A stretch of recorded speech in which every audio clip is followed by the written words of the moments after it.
everyone. We are live here on the Monster Report Live. My name is Nick Adam Poling. We are glad to have you here today. I'm going to bring my guest in here in just a minute.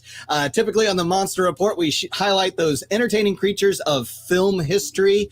And so it's anything monster related, hence the name, the Monster Report. Glad to have, and we'll explain why we're talking Masters of the Universe, because, well, you know what? There are monsters in Masters of the Universe. You've watched it. The Beast Man himself is a monster. I consider Skeletor a monster. There's plenty of them, and there's giant monsters, and there's monsters of all sizes. So, with that in mind, this year, 2022 is the 40th anniversary of Masters of the Universe. So going way back, and my guest and I will be talking about kind of the history of Masters of the Universe, what we know of. There's a whole universe of discussion points when it comes to MOTU. So when we refer to MOTU, we're talking Masters of the Universe. It's just so we can, it's a mouthful of words. So it's kind of like an economy of words to say MOTU. So to keep things a little shorter, that's how we'll be referring to Masters of the Universe. Going way back, so we talk some TV shows, a movie, things that are happening now, and in between we'll be talking about those subjects. We'll be talking about toys, because toy collecting is a big part of what Masters of the Universe, and in fact it kind of began with the whole toy collecting way back in the 80s. So without anything further, Everett Grondin, GodzillaFanFreaks, good to see you, Everett. What's up, Nick? Glad to be here on the Monster Report again. And glad to have you. Everett and I have talked a lot of giant monsters, and one of our other favorite IPs is MOTU. And so, it's funny because Godzilla might be something that we always had kind of growing up when we first became a fan. But MOTU was one we kind of maybe dabbled in here and there, and then kind of came back to and went away from, came back to. You kind of agree that's how you kind of feel about it? Yes, I 110% agree with that. Yeah, so like when I was a kid, I had the toys, the vintage toys, which in fact recently was helping my dad clean out the old house. He's moving out, and so in the attic there was the old toy box, and there were some vintage Masters of the Universe toys in there. Some arms and some legs that are detached from, because I was rough with those toys. I do have a complete battle damage Skeletor, though. I'm going to have to show you that guy. Nice. Very cool. Yeah, of the vintage era. And like any of those vintage figures, you know what's happening with the legs, because the hand is just like shot.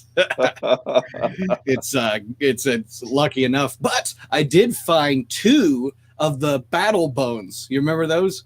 Oh, yeah. Yeah, complete. They're in good shape, actually. That's cool. Yeah, so those are going to be in the new office when I get that built. So dude, that's awesome. Yeah, man, it's going to be a lot of fun getting all that stuff unpacked. I'll have to do a show on some vintage MOTU stuff. So yeah, it goes way back. Tell me, did you get the chance to see the Netflix special of the Toys That Made Us on He-Man? Yes. What did you think about that episode? You know what? It was actually a really solid, good episode. Like everything that it went over from when it started, and kind of like what they were wanting to do and everything with it. And like it was a very well done episode. That's all I have to say. Like it's very informative, and there's been a few people that I've told them, hey, go check this out, and they're really not into toy collecting or anything at all, but they were immersed in the episode because it was so informative. It was actually like, they had a lot of those cool facts in the show about just the whole process of everything. Yeah, it was so entertaining. It had its edges of comedy that they would go into, where they were talking about how they'd pitch this idea, and how it goes back to a name that didn't end up getting used, the Lords of Power. That would have been an interesting kind of background to calling it LOP. I guess you could call it, which they even made in the Origins line recently a LOP or Lords of Power version of Merman, and I don't know if they made another one in Origins of Lords of Power, but I think there was a Beast Man Lords of was there? Power. Okay, I think so. yeah. Okay, yeah, of Origins trying to bring back some of the retro stuff and even concept stuff. So yeah, that's kind of a neat idea to go back and think that it would have had that kind of a title alongside in the alphabet with Lord of the Rings. So, but yeah, so that was a kind of fun episode because when I was watching through all the episodes of Toys That Made Us, they talk about stuff that I was kind of more interested in. Star Wars episode was really good, but like, I don't know if you're much of a Star Wars collector. I have just told Star Wars. Oh, you kind of froze I can't there, bring in another IP. There you go. Oh, okay. Yeah. When I was talking about Star Wars, I said no to collecting Star Wars toys, but I like seeing other people's Star Wars toys. I think you have a little Star Wars. I have a little bit of Star Wars, yes. Yeah. I have a little bit of Star Wars. Not a big shelf. I mean, it basically one shelf that's dedicated down behind me is some Star Wars, and then I have some like sprawled out here and there. Well, I kind of look at it this way with the IPs that I'm not going to collect. I still love seeing other people's collections, and I still love seeing stuff in the toy stores. It's like a museum thing for me to go in there and see all the toys that I will not buy, but they're on display for me to enjoy. Sections that I am going to buy from. The Godzilla stuff, the MOTU stuff, and anything Ultraman related, anything giant monsters, related, I'll probably, get into. Some Transformers, because that's another IP I'm a real big fan of too. So yeah, some of those episodes I was really like, Star Wars was awesome. The Transformers, even kind of bizarre ones like Hello Kitty and stuff. I mean, they had, those toys too. I mean, even the stories of that was interesting, but then the Masters of the Universe one just really caught my attention, and it kind of reinvigorated that for me to get back into Masters of the Universe before there was even an announcement of the new Netflix Masters of the Universe Revelation. And so that was kind of interesting how that some of the IPs that we all grew up with are coming back. I mean, what else are you seeing that's coming back from our childhood days? Oh, coming back from the childhood days. I mean, you got all kinds of stuff from all different ranges of media, from movies to TV shows. Let's see. NECA is really booming it right now with their Gargoyle from the Gargoyles animated show line. You got all these different companies putting out figures here and there, like from the Gremlins movies. Ninja Turtles is another one that NECA's been dabbling in a lot.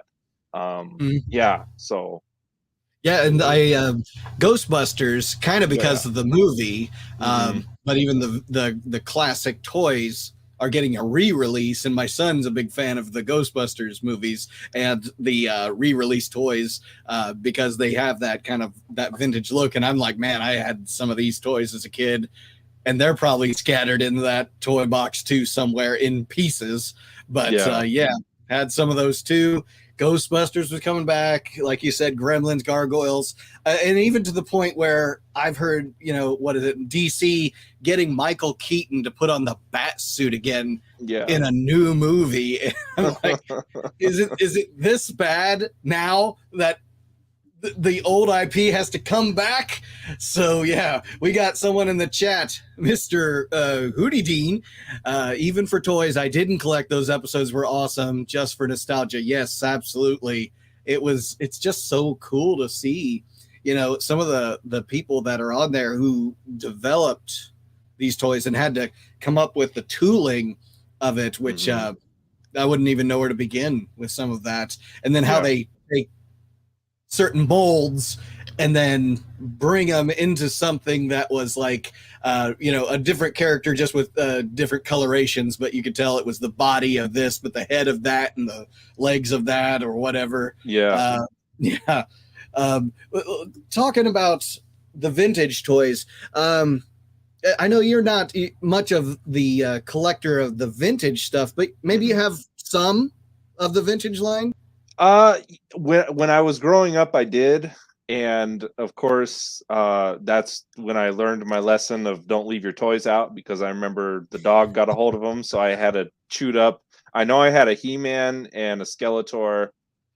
I think I had a Man at Arms too, Yeah. and I think that might have been it. Okay. I didn't have a lot from the vintage line, so I had like some basic characters. But yeah, no, I remember one day they were chewed up, and it was just like, Oh, oh well, dang. yeah.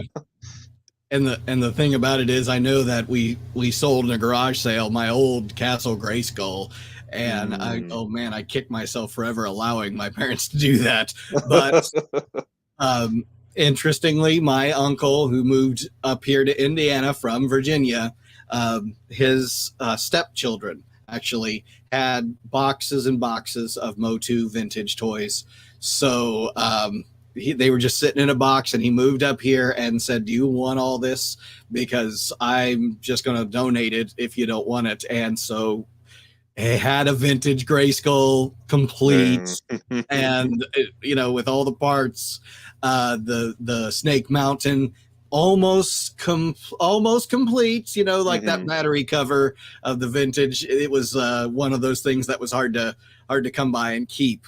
So, but it's complete, and so like what's that? The Roton had one of them. Yeah, so some of the really great vintage stuff in great shape, actually. So that'll be another future episodes. But since he brought it to me in a box and I haven't built my new office, it's still in the box. Got the chance to look at it real quick and then put it right back in the box so that this could be built. And all of that. And hey, before I forget, now that we've got a few more viewers like, subscribe, comment, all of those great things, hit that notification bell. Find us here on YouTube. Just hit that big 90K subscriber count. So keep that going up. Even since our stream yesterday, we're at 90,250. So not too bad of a growth. So keep that going. Here's to 100K. There you go.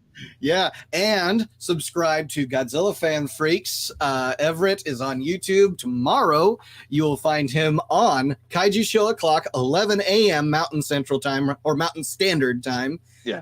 Which here on the East Coast, that would be, let's see, do my math, 1 p.m. So you want to check that out. I always check that out and get into the chat, and we have a great time. And he's got some snacks and some great conversation for us. And he's going to hold back on what the topic of conversations are. So just be there and be surprised, right? There we go. That's what it's always about. Yeah. And so anyone in the chat, and keep this in mind, everyone, because I want to see some really good comments, because we've got a giveaway. Yeah. Yeah, man. So we have got a flocked Panther without my ring light in there. What a giveaway that is, guys. So yes, definitely be paying attention. Comment.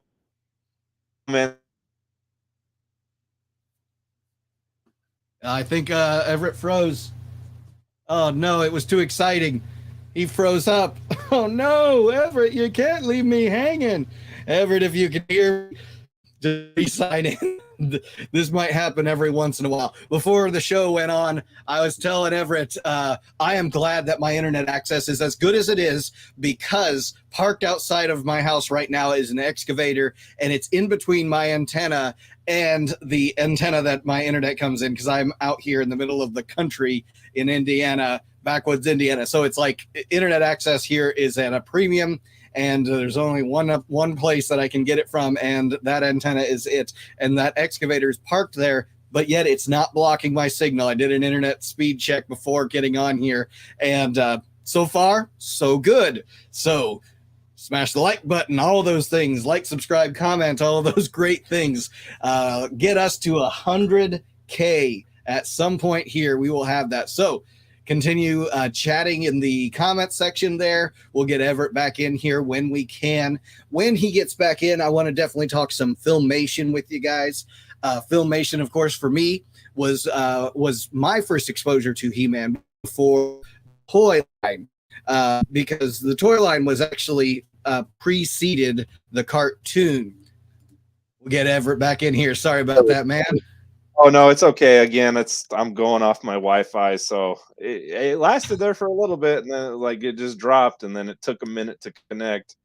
When I brought the Panther in, it was too exciting for your It internet. was too exciting. I said, people, you got to comment because that is one heck of a giveaway. And that Panther is great. And if you check out Everett's channel, he's got some great MOTU unboxings. I gotta get used to my camera. He is right there. That is the flocked Panther right there. I see him. Yeah, you got some cool lighting, under lighting the characters there. That is some cool stuff there. That's something I'm gonna have to do with my office, is get some cool lighting. You've inspired me. So yeah. But yeah, check that out. Check his channel out. I know that you've recently come out with an Orko Origins review. And before that, I'm trying to remember. I know you had the Origins Skeletor, Origins He-Man. Mm-hmm. You had a classic Skeletor as well. Yep. More recently, am I missing any reviews that you've had on MOTU? No, that pretty much wraps it up, because then for a couple weeks there, I just had a couple topics I wanted to talk about. But I got a lot of MOTU stuff lined up right now, so we're going to be pumping out those Origins reviews. We'll be dabbling a little bit into the Masterverse line as well. So I got a lot of stuff. I got a lot of stuff lined up for sure for reviews. That's right. Did you get a Tri-clops Masterverse? Yes. Yeah, and did you have a review episode of that already? No, not up, but I do have that in the it's coming down the line of reviews that I got lined up right now. So it's coming. Oh, now Nick froze. Oh, he's coming. Kind of. Nick, you're frozen. There we are. Okay, we will muddle through this the best we can, some way, somehow. Where there's a will, there's a way. I said Trapjaw. I meant Triclops. You have a Triclops. I did my recent Trapjaw episode, but I have yet to find a Triclops out there in the wild. But one day I'll get him. I'll find him. He's a great figure. Mm-hmm. He looks good. Yeah, I do have a Savage He-Man Masterverse in the works, which has that Orko bundled with him too. So that's it's in the can, so to speak. So we're about 40 minutes left in this episode. So I wanted to kind of start from the beginning. Filmation, the classic cartoon series, which was not the first thing to come out about He-Man. It was the toys, then the comics, to promote really the toy line. I mean, when it comes down to it, it is a toy line kind of first. And so the Filmation series, it was for me on TV, believe it or not, before school started. So, and on Saturday morning cartoons as well. So I actually got to see an episode of the Filmation series before school started. And every once in a while, I remember She-Ra was on too, but obviously the boys were watching the He-Man and my brothers and I were watching that. I didn't have any sisters growing up. So I was watching He-Man and the Masters of the Universe. Tell me about your kind of background with the Filmation series, what you think of it and where it began for you. I love the Filmation series, and that was also brought into me when I was, I want to say I was probably maybe 5 or 6 years old. And I was watching reruns on TV and whatnot of it. So I grew up watching the cartoon and everything, and always had a good time. I think it was on with a lot of those other action-packed cartoons. So with Masters of the Universe, there was also Johnny Quest. There was the Herculoids, I think, was another one. And then of course, the Godzilla Hanna-Barbera series and stuff like that. So there was just kind of like that we had a channel here that had kind of like that, atomic cartoon, Power Hour type thing that just had a lot of these actiony fantasy cartoons.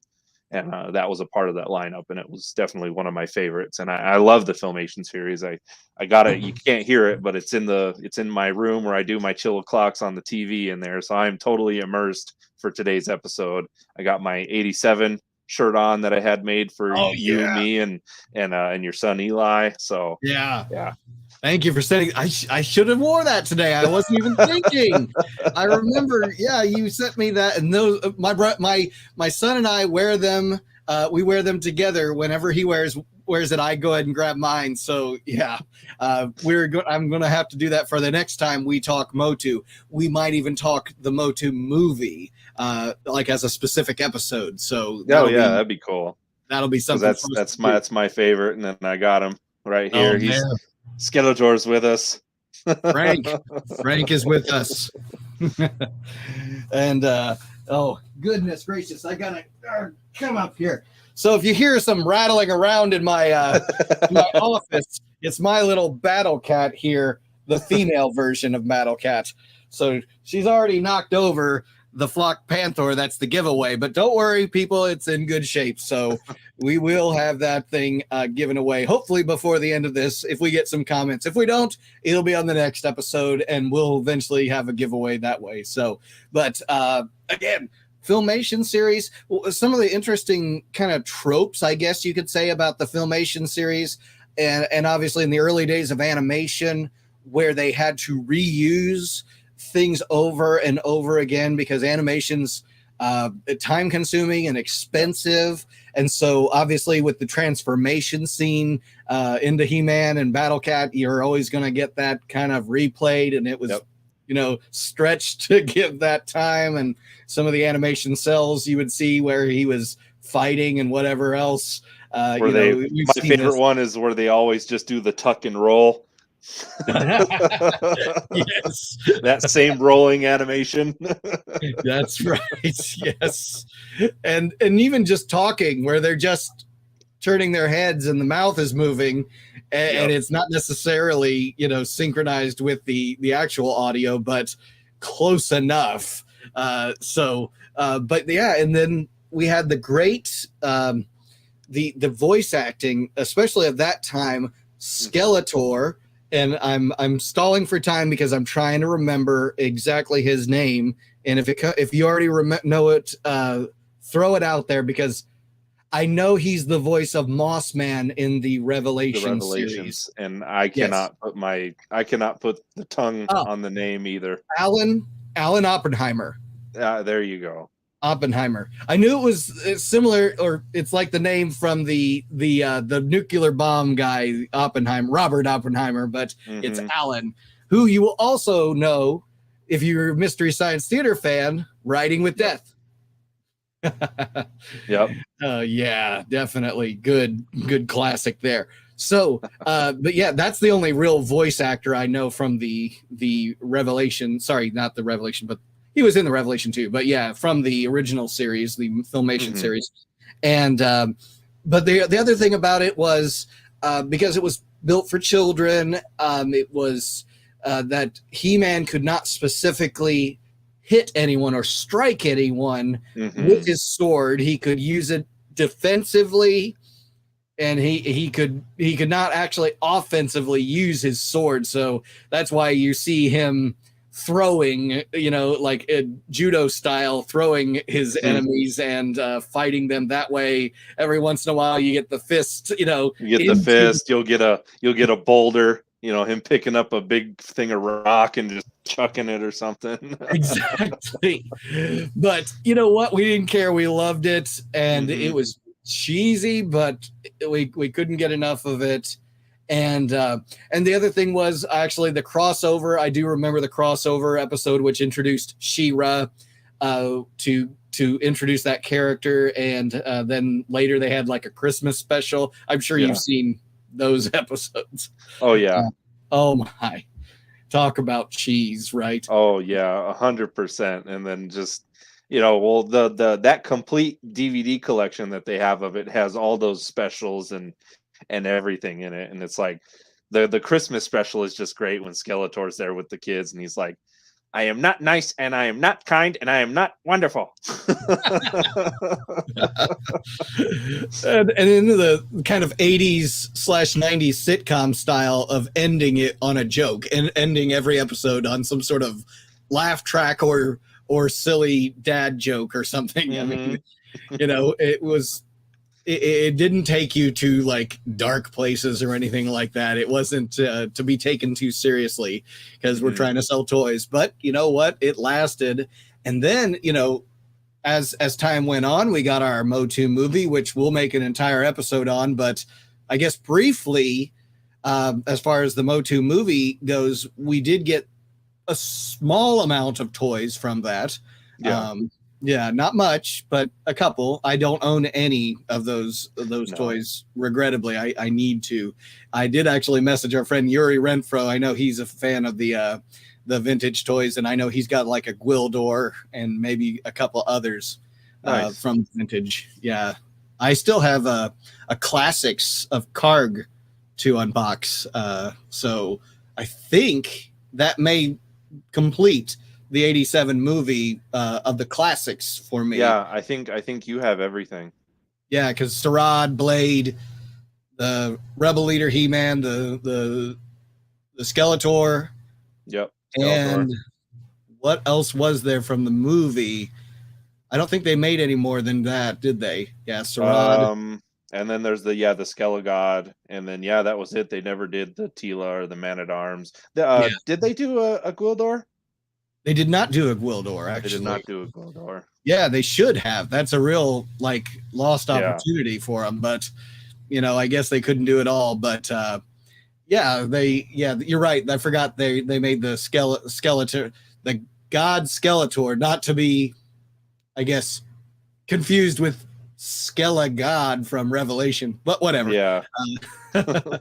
So, but yeah, and...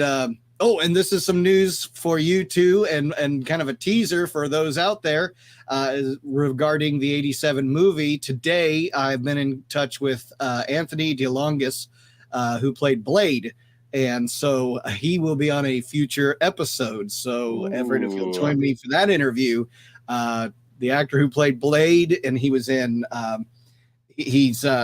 was in Star Trek Voyager. He's done a lot of sword work behind the scenes, and worked with Michelle Pfeiffer for the whip work in Batman Returns as Catwoman.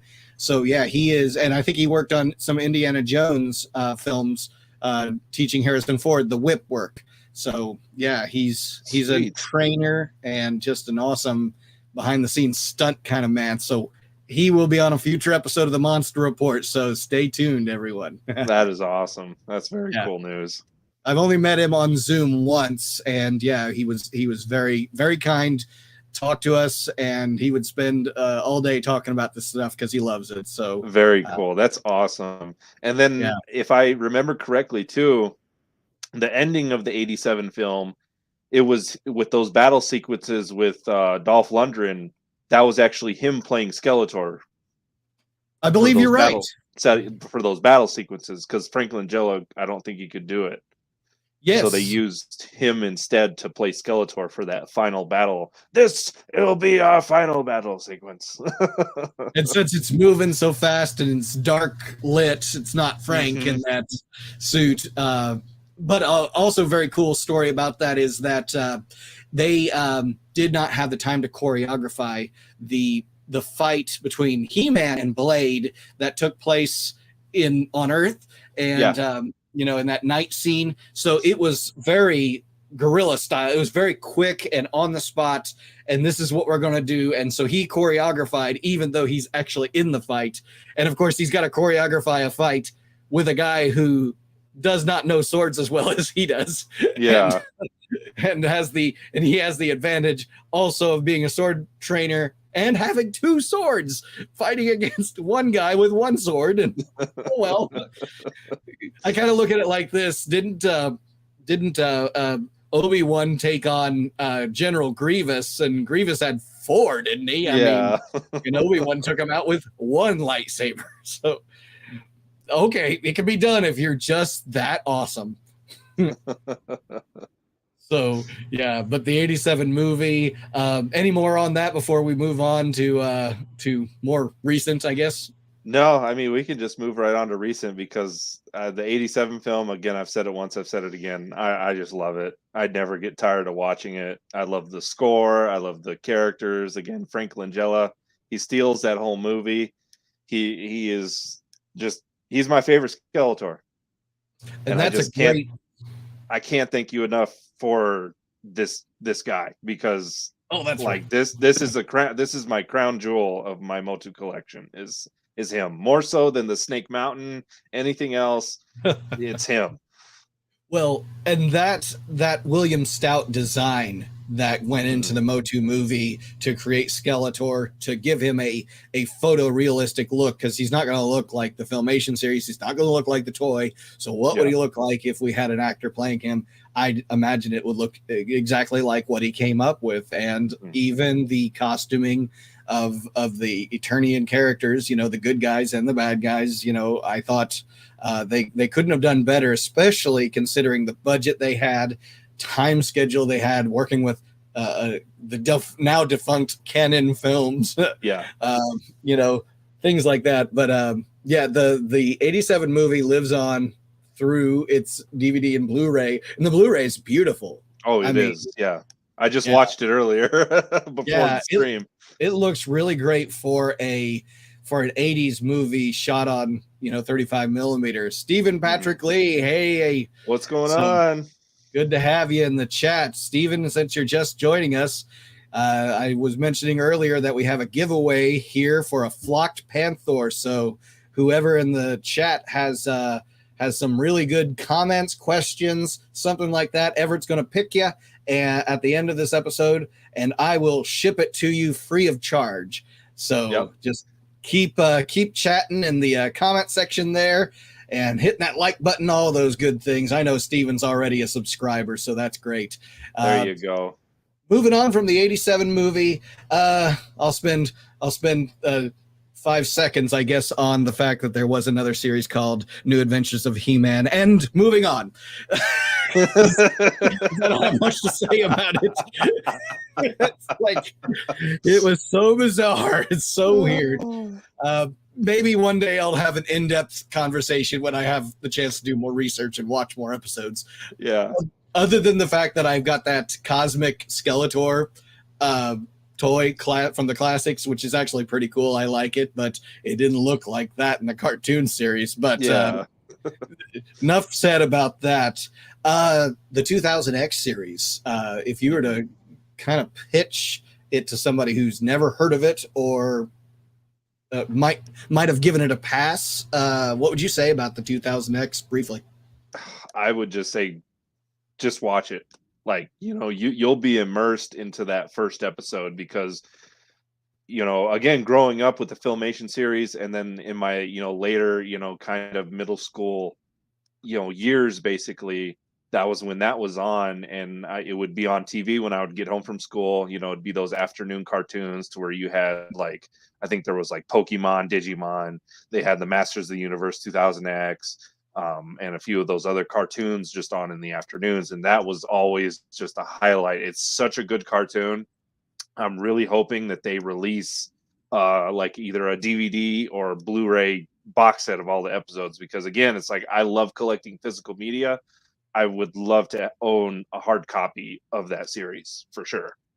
Yeah, well, the DVD series is out there. They haven't done a Blu-ray, but yeah, that is complete out there. So yeah, it is rare, but it is not completely unfindable. It is on YouTube, so anyone can watch it on YouTube. Yeah. I guess. Plus, I think just recently, is it like Mattel on one of their YouTube channels? They're posting like an episode every week of the 2000X series. So I think they just posted episode 2. Yeah. And so yeah, so there'll be the full episodes on YouTube also. So yeah. Yeah, I think it's actually been on YouTube on someone's channel and surprisingly wasn't taken down, but now it's in its official and probably good picture quality and sound and all of that, Yeah. which I appreciate that anyways. Like you said about physical media, there's just something about that when it comes to physically owning it. And so there is that. I don't think they ever came out with a DVD series of the New Adventures, but obviously they did come up, but they did have the release of the Filmation series on DVD, which is complete, which is great to see. Steven liked the 87 movie. Sometimes I yell, I have the power, usually at the worst times. So I hope that worst time isn't when you're in the stall, in the toilet, in the men's room. Who knows? Steven is full of a lot of really great jokes. If you follow him online, about daily, he has memes and all kinds of funny stuff. He's a character. Okay. Yeah, you'll like Steven. So the 2000X series, yes. I mean, it didn't try to redo what the Filmation series did, but it paid tribute to it with, like the color schemes. They reused them, but there was some updated looks to the characters. We at least got an Adam that didn't exactly look like his counterpart. Man. Yeah. So the disguise, the Clark Kent effect in that, wasn't so obvious, I guess. When people look at the blonde He-Man who has the exact same build as Prince Adam, and you're just like, yeah, he's He-Man, isn't he? Yes, we all knew it. At least in 2000X, it could be like, guys, I'm He-Man, and everyone would look. Right, yeah, exactly. Yeah, but and they at least tried to do that with the Revelation series too. I guess with the 2000X, back to that, of all the series, the animated series, I would highly recommend it. It is my favorite of all of them, even including what we have now with Revelation. And there's also the CGI series on Netflix for children that's called He-Man and the Masters of the Universe. Also one that I do not know enough about. I saw the first episode and kind of quit because to me, I guess it was just the wrong time, wrong place, wrong everything. I mean, did you dabble in that series? I didn't at all. Yeah. Uh-oh. I think we lost him again. He'll be back. We'll get him back in here in the chat. Yeah, that's first episode of the CGI series of MOTU.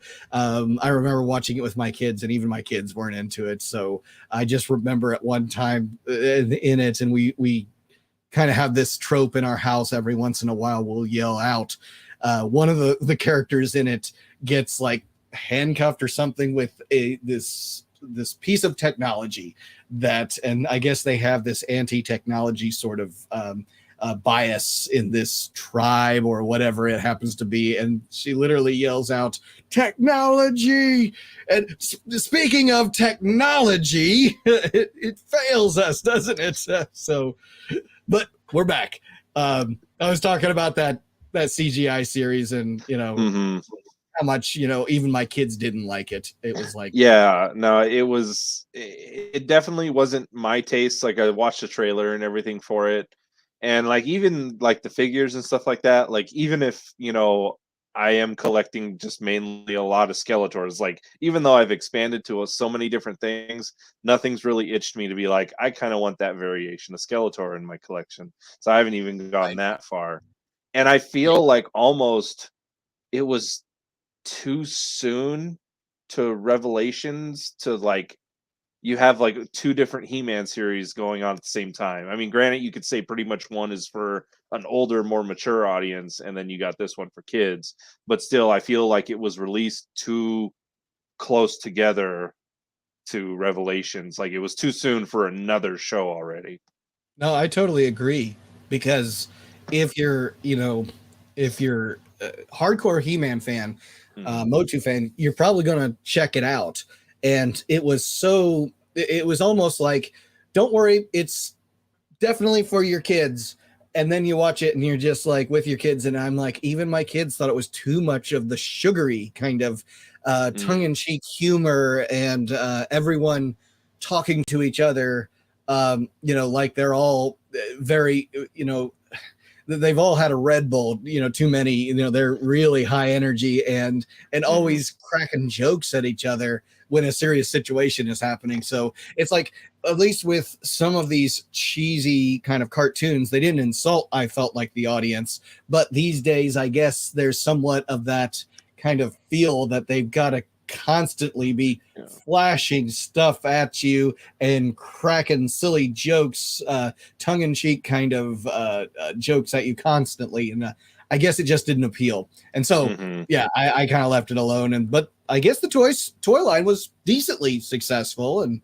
came out with our Origins and with our Masterverse. And okay, I guess it was cool to see He-Man on the shelves again. But we did get, recently with preceding, anyways, the Revelation series, the Origins line, which I remember seeing the waves starting to come out 1 and 2, and since I'd seen that Toys That Made Us episode, I decided I'll go ahead. These they have that look of the vintage line toys, carded toys hanging on the shelf, and I was looking at my Walmart toy aisle and I was like, what time period is it? I'm seeing Jurassic Park, Teenage Mutant Ninja Turtles, Ghostbusters, G.I. Joe, Transformers, even from the 86 movie of Transformers line.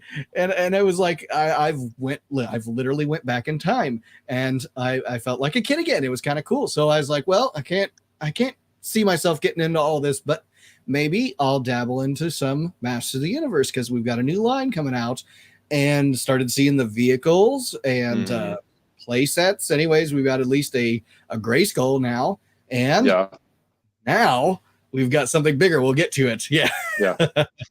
There's your Grayskull. So, that was from you. Thank you for that as well. I love it. And again, it just looks great up there with the lights and everything too. Oh yeah, and your big Snake Mountain, which I don't even know how you have the room for that monster. But goodness gracious. So let's talk some brief Revelation. We got 2 5-part individual, I guess, what did he call them when they came out? Because it came out 5 episodes, and they waited and then gave you the other 5 episodes. So it was like, I don't know what they called it, but essentially, there was some controversy surrounding this because the executive producer, Kevin Smith, or director, I guess, had come out talking about this great new series, and he was called out for some of the somewhat outright, well, let's just call them lies, that he said that it was that he was a He-Man fan from way back, and then there was a video that surfaced saying he had no love for He-Man, and it's like, well, okay, sometimes we put our feet in our mouth, right? So he sure did. Well, called out or not, we did get the episodes, and they were what was suspected of, that it was somewhat of a bait and switch, that at least the first 5 episodes was not going to be about our main character, He-Man. I go back to that line in Jurassic Park where Malcolm looks at the camera. Are there going to be dinosaurs in your dinosaur park? Is there going to be He-Man in your He-Man show? But I guess I'll talk about a little of my reaction from the series here in a minute. But what was your first reaction checking it out? The animations is clean. It's great. It's a great looking, colorful show. I was a big fan of the Castlevania anime series that came out on Netflix, and these are from the same people that did that animation. So I was really hyped and excited for the show. In all honesty, it was like, this looks really good, and especially when they were coming out with the images of Skeletor and He-Man, I was like, they look fantastic. They look great. And so my first, before getting into the show, I was excited for it. I was ready for it. Yeah.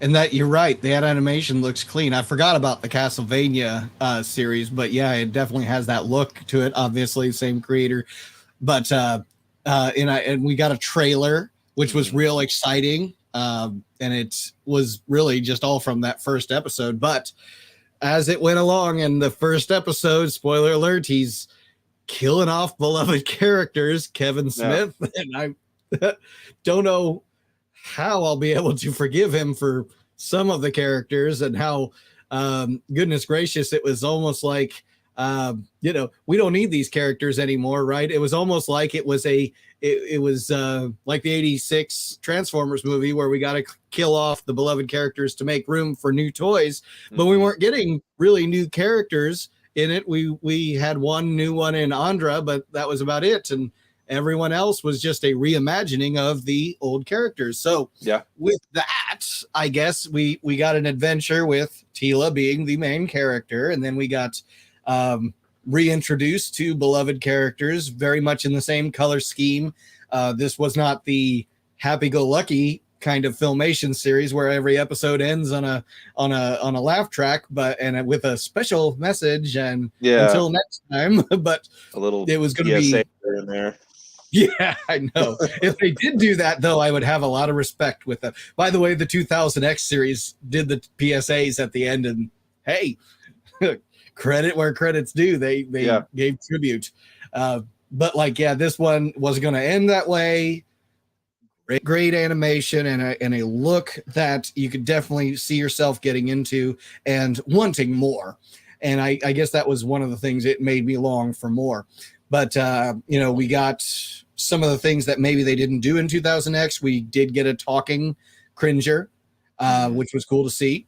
But then they kept killing off characters. They even killed off Fisto and Clampchamp and Mossman and Orko and Adam, He-Man. Adam again, almost. It was like Skeletor. Skeletor, he came back. The sorceress, it was like, who else you're gonna off in this whole thing? And then even destroying the afterlife, they destroyed Preternia. I mean, there, and it was, okay, you're trying to be bold, okay, whatever.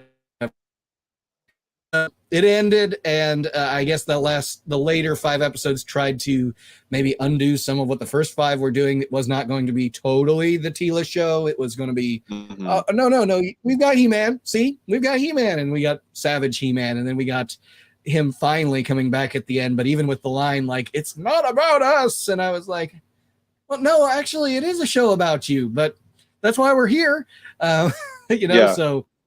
I guess there was no real higher meaning to it, but at least it had some mixed reviews. And it was like the first 5 episodes were at the top tier of the Netflix viewers, but then the next 5 came out, and I guess the viewership had dropped off, and even the subscriber base there. I mean, as I understand it, Netflix is hemorrhaging subscribers, not just because of this. I mean, it's a lot of things that they've been doing. And so, but now San Diego Comic-Con happened this year, 40th anniversary panel, Kevin Smith running it and has his guests on there, the voice actors from Revelation. Also Pixel Dan is up there, great, reviewer of toys. Dolph Lundgren, I mean, just because they could, not that he's going to be in anything new, but he's there. Why not? Let's use him. And out of nowhere, it seemed, William Shatner, one of the very few surviving members of the original series of Star Trek, who is going to be somebody in the new series, but don't know who. No one's announced. But you know what I'm thinking when I think there's William Shatner in Revelation? Who else is a voice actor that kind of not necessarily a connection, but makes it interesting? I may be too vague. I don't know. From another IP, the voice of Skeletor, Mark Hamill. So from Star Trek and Star Wars, actors from both of them in neither one of them in an animated series for Masters of the Universe. So we get Captain Kirk and Luke Skywalker playing neither one of their characters. So interesting how that all kind of plays out. But then we get the announcement about this next series that He-Man will be in all episodes, and some people saying, yeah, fool me once, I get it, but I will check it out. I will see what season 3 is going to be like. I do question why they're renaming it from Revelation to Revolution. Yeah. I guess I don't get it. Why not stick with the name you're already running with? Maybe Revelation is like its own thing, and it's like maybe Revelation is like a chapter. And I guess when it comes to TV series, I guess I think of them like maybe this is kind of like a mini series event. Because if I were to say this is a series, well, give it the same name. Revelation was fine. I don't know how many times I've see Revelations. It's Revelation or whatever. Yeah. But yeah. So, so they come up with, this panel, and they're talking about this new thing. They're talking about the new toys, Masterverse series, but the big toy, and you had sent me a message about this on Cloud9. What was the big toy they revealed? They revealed the Eternia Playset, basically. Oh, beautiful. For Origins. Yes, Origins coming up with a Eternia playset. Looks just like the vintage one. Yeah. With a few extra, details and stuff in there, but man, that it looked that video I sent you of Pixel Dan, like his up close of it looked fantastic. It looked great. And both you and I are saying it's already in our on our wish list. It's yeah. I mean they've already got customers out of this thing, so just waiting to see when it actually gets dropped to retail, so we can all get that. But it looks great, and it's funny because they took what they had from the vintage series, which the vintage series comes out with this thing called Eternia. It's actually not, at least I've seen the original Filmation series, and I don't remember the castle of Eternia looking like that.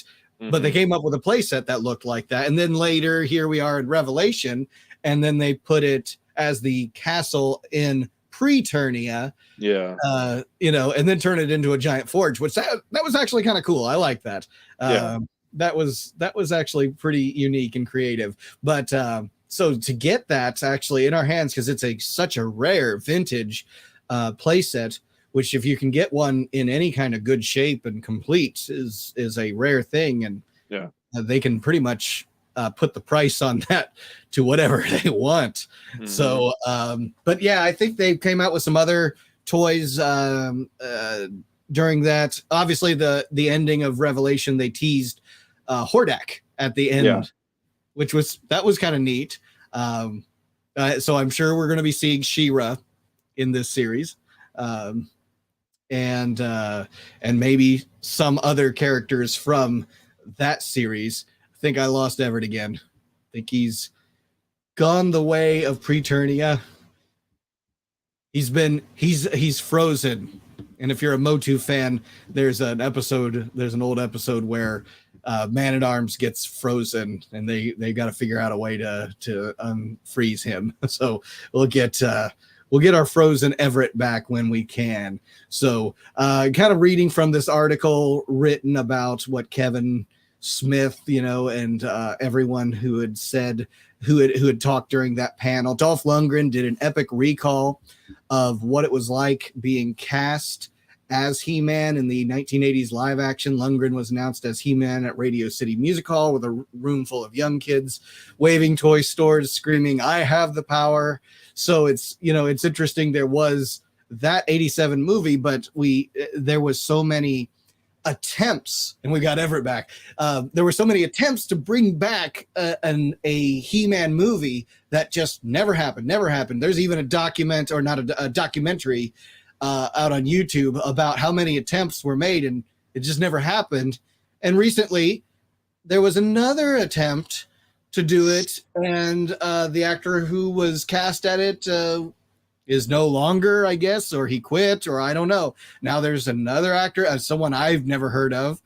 So it seems like they've tried this a lot, and it's always like a cursed thing that they can't get a He-Man live action movie ever made, even being interrupted by the Jason Momoa, Conan movie that came out years back that kind of nixed the idea of doing a He-Man movie. I would have said do it anyways, but whatever. That's just me. So, but yeah, I guess, that it will happen, but no, I have not heard any recent announcements. But yeah, what's your thoughts on the idea of Hordak and She-Ra kind of characters coming out in the Revelation series? You know what? I'm all for it. I think it'd be really interesting to see. Again, I mean, the animation style is just great, so it's just going to be great to see these characters in the updated anime, style. Like I always like seeing that, you know what I mean? Like growing up and, seeing other animated shows and everything and then develop over the years. I always like seeing the new animation styles that they're going to use for these characters because it ends up essentially having a different feel. So Yeah, it's cool to see that and to have that crossover not just be, and they didn't even name it He-Man and the Masters of the Universe. They called it Masters of the Universe, so you could include She-Ra in it seamlessly. You don't have to create another series. Though Netflix did have a series that was She-Ra, and I did not care to even check that out. That was another one that was like, for me, it's another miss, another, high energy, sugary, silly joke kind of thing. And it's just like, nah, not for me. So, but, at least we'll probably get more of a serious crossover with that. And so you get the audience of both the classic She-Ra fans and the He-Man fans together. So this is a series for both men and women, which is really awesome to see. So that's exciting. I'm looking forward to seeing it. I always thought it was funny that Skeletor somewhat in the 80s, not the 80, the 2000X series kind of was in and in the comic series was always kind of in a sense belittled by Hordak. That Hordak was actually more powerful and he has a lot to owe for his even existence to Hordak. Not really touched on in the Filmation series, but it's there. So we're winding down here in the last couple of minutes. So Everett, we haven't had a whole lot with this weird Thursday time slot that I picked just because of my availability. What do you think about firing off Panther for Steven here? You know what? That sounds great. Let's do it. Yeah. I mean, if he doesn't want it, I'll save it for another episode. But Steven, send me a personal message, Facebook or Twitter or whatever, and let me know if you would like Flocked Panther shipped to you free of charge. It's on me. Oh, I think he's already responding. So, Steven, it's yours. And Steven, go ahead and comment a Skeletor line from the 87 film. Make me happy. You can do that here in the next couple of minutes while we wind down. Steven, you will make Everett's day. So, and I will be making your day by sending that your way. And you're going to be putting it in your office because I've seen pictures of his office. He's got a lot of really cool, geeky toys laying around his desk. So, last couple of minutes, want to give Everett a chance to shamelessly get subscribers and views and whatever else to his social and YouTube outlets. So go for it, Everett. All right, you guys. Well, as it says down in the corner, I'm GodzillaFanFreaks. I got, the YouTube channel going on 10 years next year. Wow. And then the Facebook page. You can find me on Instagram. Be sure to like and follow, subscribe, comment, Atomic Blast that notification bell.